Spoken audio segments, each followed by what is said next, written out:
Everyone, मैं संत कुमार मीणा, सहायक आचार्य श्री सांवलिया जी राजकीय महाविद्यालय मंडफिया।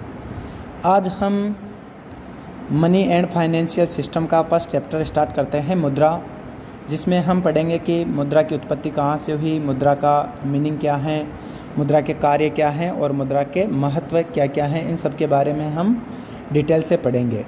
सबसे पहले बात करें कि मुद्रा की उत्पत्ति कहाँ से हुई है। आधुनिक युग को यदि मुद्रा युग की संज्ञा दी जाए तो कोई अतिशयोक्ति नहीं है। मुद्रा के विकास का संबंध मानव की सभ्यता के विकास के साथ जुड़ा हुआ है। मानव के क्रमिक विकास के साथ वस्तु विनिमय प्रणाली उत्पन्न हुई, यानी वस्तुएं एक दूसरे के स्थान पर प्रयोग में ली जाने लगी।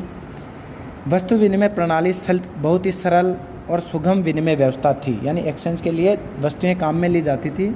लेकिन धीरे धीरे विकास के साथ इस व्यवस्था में या वस्तु विनिमय प्रणाली में कुछ कठिनाइयाँ उत्पन्न होने लगी, जैसे दोहरे संयोग का अभाव, मूल्य मापन, संचय में कठिनाई, विभाज्यता की समस्याएं। तो ये सब समस्याएं उत्पन्न होने लगी। फिर बाद में मनुष्य ने विचार किया क्यों न एक ऐसी वस्तु खोजी जाए जो अन्य वस्तुओं के बदले सार्वजनिक रूप से स्वीकार की जाए, और इसी से मुद्रा की खोज की गई।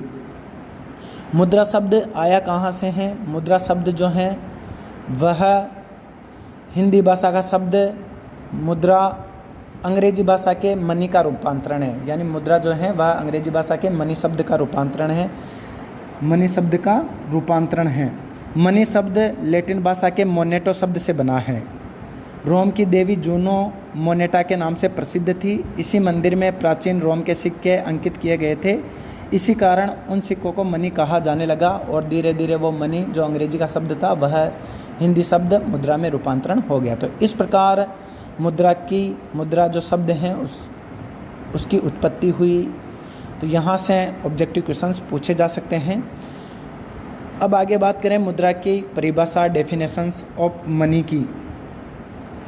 मुद्रा के अर्थ से हम सभी परिचित हैं, किंतु मुद्रा को भली भांति समझने के लिए विभिन्न अर्थशास्त्रियों के द्वारा जो डेफिनेशंस दी गई हैं उनका अध्ययन करना बहुत ही अति आवश्यक है। तो मुद्रा की जो डेफिनेशंस हैं उनको 4 भागों में विभाजित किया गया है। पहला है वर्णात्मक अथवा कार्यात्मक परिभाषा, दूसरा प्रकार है वैधानिक परिभाषा, तीसरा प्रकार है सामान्य स्वीकृति पर आधारित परिभाषा, और चौथा प्रकार है उचित दृष्टिकोण पर आधारित परिभाषा। वर्णात्मक अथवा कार्यात्मक परिभाषाएं, इसमें क्या है? इसमें ऐसे अर्थशास्त्री जिन्होंने मुद्रा के अर्थ को कार्यों के आधार पर परिभाषित किया है, ये परिभाषाएं वर्णात्मक अथवा कार्यात्मक परिभाषाएं कहलाती हैं। और इसमें मुख्य नाम अर्थशास्त्री जो हैं हार्टले विदर्स का आता है। हार्टले विदर्स के अनुसार मुद्रा क्या है? उन्होंने मुद्रा की जो परिभाषा दी है वह है कि मुद्रा वह है जो मुद्रा का कार्य करे। यानी हार्टले विदर्स ने जो मुद्रा को डिफाइन किया है वो इस प्रकार किया है कि मुद्रा वह है जो मुद्रा का कार्य करे। थॉमस के अनुसार मुद्रा वह वस्तु है जो तत्परता से सामान्यतः जनता द्वारा वस्तुएं, सेवाओं तथा संपत्तियों का भुगतान करने में स्वीकार की जाती हैं तथा ऋणों का भुगतान करती हैं। इस प्रकार ये वर्णात्मक एवं कार्यात्मक परिभाषाएं अधिक सरल एवं उपयोगी हैं, किंतु ये मुद्रा के कार्यों के आधार पर ही मुद्रा को परिभाषित करती हैं। अतः इन्हें पूर्ण परिभाषा नहीं कहा जा सकता, क्योंकि ये ओनली केवल कार्य पे फोकस करते हैं कि मुद्रा वह है जो मुद्रा का कार्य करें। ये जो डेफिनेशंस हैं ये कई बार एग्ज़ाम में पूछी गई हैं, इस पर स्टार लगाना और इसको ध्यान में रखना है। दूसरा प्रकार है वैधानिक परिभाषा। कुछ अर्थशास्त्रियों का मानना है कि जब तक किसी वस्तु को सरकार कानून बनाकर मुद्रा घोषित नहीं कर देती या नहीं कर दें, वह वस्तु मुद्रा नहीं कहलाती। और इन्होंने जो डेफिनेशन दी है वह डेफिनेशन है कि मुद्रा वह है जिसे वैधानिक तौर पर जारी किया जाता है और जिसे विधान द्वारा मान्यता प्राप्त हो, वही मुद्रा कहलाती हैं। और इसमें मुख्य नाम आता है हार्टले का।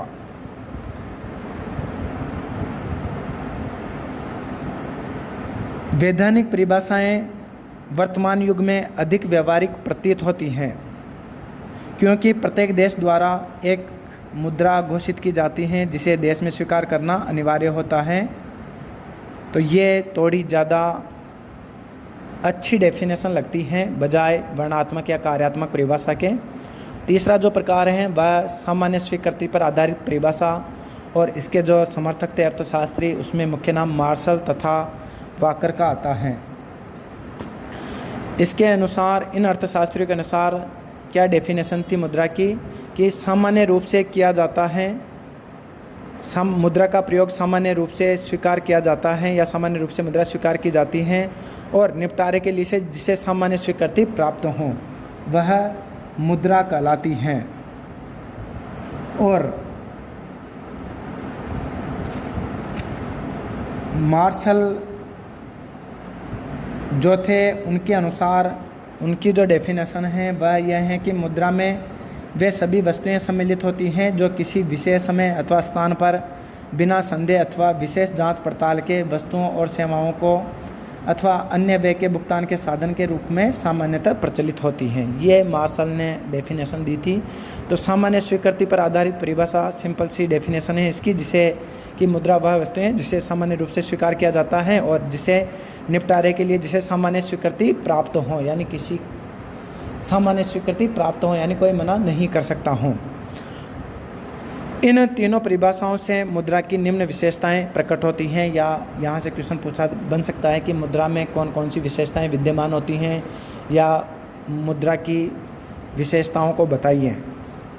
तो मुद्रा की विशेषताएं कौन कौन सी हैं?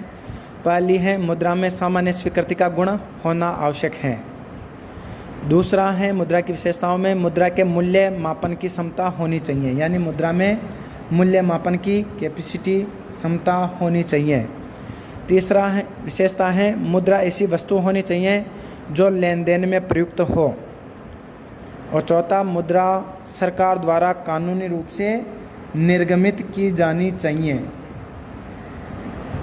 ये कुछ विशेषताएं हैं मुद्रा की, यहाँ से क्वेश्चंस बन सकता है। और जो मुद्रा का लास्ट प्रकार है, चौथा प्रकार है उचित दृष्टिकोण पर आधारित परिभाषा। इन सभी विशेषताओं को सम्मिलित करते हुए एक उचित परिभाषा मुद्रा की दी जा सकती है। वह इस प्रकार है कि मुद्रा वह वस्तु है जो विनिमय का माध्यम तथा मूल्य मापन का कार्य करते हुए सरकार द्वारा मुद्रा के रूप में घोषित हों तथा जनता द्वारा मुद्रा के रूप में निसंकोच स्वीकार की जाती है। ये उचित परिभाषा मुद्रा की बताई गई है क्योंकि इसमें मुद्रा की जो मुख्य विशेषताएं हैं उन सभी का समावेश किया गया है। नेक्स्ट वीडियो में हम मनी और नियर मनी यानी मुद्रा और निकट मुद्रा के बारे में पढ़ेंगे। धन्यवाद।